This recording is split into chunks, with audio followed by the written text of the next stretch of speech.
ഇതിൽ ഏറ്റവും പ്രധാനപ്പെട്ട കാര്യം അവിടെയുള്ള കാസ്റ്റ് വൈസ് ഇക്വേഷൻസ് നമ്മൾ നോക്കുകയാണെങ്കിൽ നേരത്തെ സൂചിപ്പിച്ചതുപോലെ 17% SC വോട്ടുകൾ, ആ SC വോട്ടുകളിൽ ഒരു നിശ്ചിത ശതമാനം കോൺഗ്രസ് പിടിച്ചിട്ടുണ്ട്. അതായത് കോൺഗ്രസ് 4 മണ്ഡലങ്ങളിൽ, അതായത് എത്ര മണ്ഡലങ്ങൾ? 33 മണ്ഡലങ്ങളിലുണ്ട്. അതിൽ 12 മണ്ഡലങ്ങൾ SC റിസർവ്ഡ് കോൺസ്റ്റിറ്റ്യുവൻസികളാണ്. മൊത്തം 17%. ആ 17%ത്തിൽ ഒരു 2-3% വോട്ട് മാറിയാൽ പോലും BJPക്ക് അത് ഗുണകരമാകുന്നു എന്നുള്ളതാണ്. അപ്പോൾ SC മണ്ഡലങ്ങളിലുള്ള ആം ആദ്മി പാർട്ടിയുടെ പ്രമാദിത്വത്തിൽ കുറവുണ്ടാവുന്നു. മാത്രവുമല്ല മുസ്ലിം വോട്ടിന്റെ കാര്യത്തിൽ മുസ്ലിം വോട്ടുകൾ വന്നാൽ 13% മുസ്ലിം വോട്ടുകൾ. ബ്രാഹ്മൺ വോട്ടുകൾ അതിൽ നമ്മൾ സെപ്പറേറ്റ് ചെയ്ത് പറഞ്ഞാൽ 10%.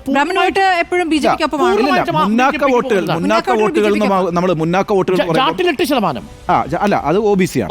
അല്ലല്ല, ജാട്ടിൽ 8%, ബ്രാഹ്മിൻസ് 10%. അല്ല, ഞാൻ പറയുന്നത് ബ്രാഹ്മിൻസ്, ഈ പറയുന്ന വൈശ്യര്, ഈ പിന്നെ എന്താ പഞ്ചാബ് ഖത്രീസ് എന്ന് പറയുന്നത്, ഉത്തരാഖണ്ഡി, അങ്ങനെയൊക്കെയുള്ള വിഭാഗങ്ങളെല്ലാം കൂടി ചേർത്താൽ 37% ആണ് അവിടുത്തെ ഈ മുന്നാക്ക വിഭാഗങ്ങൾ എന്ന് പറയുന്നത്. 30% OBC എന്ന് പറയുന്നത്, 16% പിന്നെ SC ST എന്ന് പറയുന്നത്, ദളിത് എന്ന് പറയുന്നത്. അപ്പം 46% പിന്നാക്ക ദളിത് വോട്ടുകളാണ്. ഇതിൽ 8% ജാട്ട് വോട്ടുകളും ഇത്തവണ നിർണായകമായി. 8% ജാട്ട് വോട്ടുകളിൽ ബഹുഭൂരിപക്ഷവും പോയിരുന്നത് ആം ആദ്മി പാർട്ടിയുടെ പോക്കറ്റിലേക്കായിരുന്നു. പക്ഷേ എന്നാൽ ഇത്തവണ നോക്കൂ, ഇത്തവണ ഹരിയാന ഒരു തെരഞ്ഞെടുപ്പ് വിഷയമാക്കുന്നു. അമിത്ഷാ ഒടുവിൽ പറഞ്ഞ വാചകം എന്താ? സൺ ഓഫ് ഹരിയാന എന്ന് പറഞ്ഞ അരവിന്ദ് കെജ്രിവാൾ ഇന്ന് ഹരിയാനയ്ക്കെതിരെ തിരിഞ്ഞിരിക്കുകയാണ് എന്നൊരു സ്റ്റേറ്റ്മെന്റ്. അപ്പം അത് യമുനയിൽ വിഷം കിളർത്തിയത് ഹരിയാനയാണ് എന്ന് അരവിന്ദ് കെജ്രിവാൾ പറഞ്ഞ സ്റ്റേറ്റ്മെന്റ് ഈ 8% വരുന്ന ജാട്ട് സമൂഹത്തെ ആം ആദ്മി പാർട്ടിയുടെ ഫോൾഡിൽ നിന്ന് അകറ്റിയിട്ടുണ്ട് എന്നാണ് നമുക്ക് മനസ്സിലാക്കാൻ കഴിയുന്നത്. അങ്ങനെ ജാതി തിരിച്ച് സമുദായം തിരിച്ച് നമ്മൾ പറഞ്ഞാൽ ബ്രാഹ്മണന് 10% വോട്ട്, ജാട്ട് വിഭാഗം 8%, വൈശ്യ 8%, ഉത്തരാഖണ്ഡ് 6%, ഗുർജാർ 3%, യാദവ് 2%, രജപുത്ത്. ഈ യാദവ് രജപുത്തൊക്കെ വളരെ നോമിനലാണ്. മൊത്തം കൂടി വന്നാൽ 3% മാത്രമേ യാദവും രജപുത്തും ഉള്ളൂ. എന്നാൽ മൊത്തത്തിൽ ഒരു ഭരണവിരുദ്ധ വികാരം അവിടെ സൃഷ്ടിക്കുന്നതിൽ BJPക്ക് സാധിച്ചിട്ടുണ്ട്. അതിൽ കോൺഗ്രസ് 4% വളർച്ചയെ കാണിക്കുന്നുള്ളൂവെങ്കിൽ പോലും അതൊരു സ്പോയിലറായി മാറിയിട്ടുണ്ട് എന്നുള്ളതാണ് കണക്കുകൾ പറയുന്നത്. ഈ നോബിൾ പറഞ്ഞൊരു പ്രധാനപ്പെട്ട കാര്യമുണ്ട്. അതായത് കഴിഞ്ഞ കുറേ നാളുകളായിട്ട് ഡൽഹിക്കാരായിട്ടുള്ള ആളുകൾ അഭിമുഖീകരിച്ചുകൊണ്ടിരിക്കുന്ന ഏറ്റവും പ്രധാനപ്പെട്ട പ്രശ്നം എന്ന് പറയുന്നത് അവർ രാവിലെ പൈപ്പ് തുറക്കുമ്പോൾ വരുന്നത് മലിനജലമാണ് എന്നുള്ളതാണ്. അങ്ങനെ വരുമ്പോൾ അത് അവരുടെ ഒരു ഡയറക്റ്റ് ലൈഫ് ഇമ്പാക്റ്റ് ആണ്. നേരിട്ട് ജീവിതത്തെ ബാധിക്കുന്ന ഒരു പ്രശ്നമാണല്ലോ. നിങ്ങൾ രാവിലെ പോയിട്ട് ടാപ്പ് തുറക്കുമ്പോൾ മലിനജലം വരുന്നു എന്നുള്ളത്. അങ്ങനെ വന്നു കഴിഞ്ഞാൽ അപ്പം തന്നെ അവർ ആൻറ്റി ഗവൺമെൻറ് ആവും. അങ്ങനെ ആൻറ്റി ഗവൺമെൻറ് ആയാൽ ഈ പറയുന്ന അഴിമതി ആരോപണം നിലനിൽക്കുന്നേ.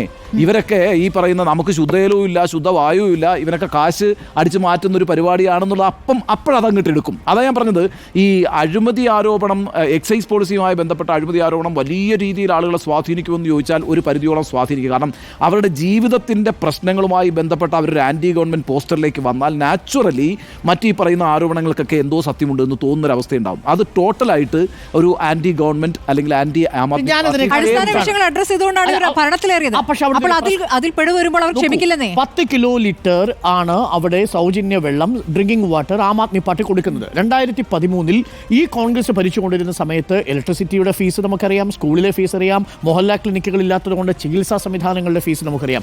1998 BJPയുടെ ഭരണം അവസാനിക്കുന്നത്. മദൻലാൽ ഖുറാനയും ഏറ്റവും ഒടുവിൽ സുഷമ സ്വരാജ് വരെ, സാഹിബ് സിംഗ് വർമ്മയും ഒടുവിൽ സുഷമ സ്വരാജ് കുറച്ചു കാലം. അപ്പോൾ ഈ BJPയുടെ കാലത്തും ഉണ്ടായിരുന്നതിനേക്കാൾ വലിയ ഭാരിച്ച ചെലവല്ല ഡൽഹിക്കാർക്ക് ഇപ്പോഴുള്ളത്. പക്ഷേ ഡൽഹി കമ്പയർ ചെയ്യുന്നത് എങ്ങനെയാ? ഒന്നാം അരവിന്ദ് കെജ്രിവാളിന്റെ സർക്കാരും രണ്ടാം അരവിന്ദ് കെജ്രിവാളിന്റെ സർക്കാരും എന്ന കമ്പാരിസണിൽ രണ്ടാം അരവിന്ദ് കെജ്രിവാളിന്റെ സർക്കാരിന് ആന്റി ഇൻകുംബൻസി ഉണ്ട് ഒന്നാം കെജ്രിവാളിന്റെ സർക്കാരിനെ അപേക്ഷിച്ച്. പക്ഷേ ഷീലാ ദീക്ഷിതാണ് മികച്ചതെന്ന് ആർക്കും അഭിപ്രായമില്ല. കാര്യം അതുകൊണ്ടാണ് കേവലം 4% മാത്രം കോൺഗ്രസ് ഉയരുന്നത്. മാത്രവുമല്ല 98 സുഷമ സ്വരാജിന്റെയോ മദൻലാൽ ഖുറാനയുടെയോ സർക്കാരിനെ കുറിച്ച് അവിടുത്തെ വോട്ടർമാർക്ക് ഒരു ബോധ്യവും ഇപ്പോഴില്ല, ഓർമ്മയില്ല. കാരണം എന്താ? ഇവിടുത്തെ വോട്ടർമാരിൽ മീൻ ഏജ് എന്ന് പറയുന്നത് 33%, 33 വയസ്സും 40 വയസ്സുമാണ്. അവരന്ന് വോട്ടർമാരല്ല, അന്ന് അവർക്ക് 13 വയസ്സേ ഉള്ളൂ. അപ്പോൾ അന്നത്തെ മദൻലാൽ ഖുറാനയുടെയും സുഷമ സ്വരാജിന്റെയും സർക്കാരിനെ കണ്ടുകൊണ്ടല്ല BJPക്ക് വോട്ട് ചെയ്യുന്നത്. പകരം ഒന്നാം അരവിന്ദ് കെജ്രിവാളിന്റെ സർക്കാരിനെ അപേക്ഷിച്ച് രണ്ടാം അരവിന്ദ് കെജ്രിവാളിന്റെ സർക്കാർ മോശമായിരുന്നു. അവിടെ ഒരു കാരണമുണ്ട്. ആ കാരണം എന്താണ്? രണ്ടാം സർക്കാർ അരവിന്ദ് കെജ്രിവാളിന്റെ സർക്കാർ, മനീഷ് സിസോദിയ ഈ സർക്കാർ വന്ന നിമിഷം തന്നെ അകത്തു പോയില്ലേ ഈ ഡൽഹി മദ്യന അഴിമതി കേസ് വരുന്ന സമയത്ത്? അതിനെ പ്രതിരോധിക്കാനായിരുന്നു ഏറിയ സമയവും അരവിന്ദ് കെജ്രിവാളും ആം ആദ്മി പാർട്ടിയുടെ സംഘടനാ സംവിധാനം ഉപയോഗിച്ചത്. ഭരണകാര്യങ്ങളിൽ ശ്രദ്ധിക്കാൻ അരവിന്ദ് കെജ്രിവാളിനോ ആം ആദ്മി പാർട്ടിക്കോ BJP സമയം കൊടുത്തില്ല. എന്ന് പറഞ്ഞാൽ നിലം തൊടാൻ അവസരം കൊടുത്തിട്ടില്ല അരവിന്ദ് കെജ്രിവാളിന്. അതാണ് രണ്ടാം സർക്കാരിന് ആം ആദ്മി പാർട്ടിയെ പ്രതിസന്ധിയിലാക്കിയിരിക്കുന്നത് എന്നാണ് ആം ആദ്മി പാർട്ടിയുടെ വാദം. നിലവിൽ നമുക്ക് റെസ്പോൺസ് വന്നിരിക്കുന്നതനുസരിച്ച് ആം ആദ്മി പാർട്ടി ഇത് തള്ളിക്കളയുന്നു, കോൺഗ്രസ് തള്ളിക്കളയുന്നു. BJP മാത്രമാണ് നിലവിലുള്ള 10 എക്സിറ്റ് പോൾ ഫലങ്ങളിൽ 8 എക്സിറ്റ് പോൾ ഫലങ്ങളും ഇപ്പോൾ സ്വീകരിക്കുന്നത്.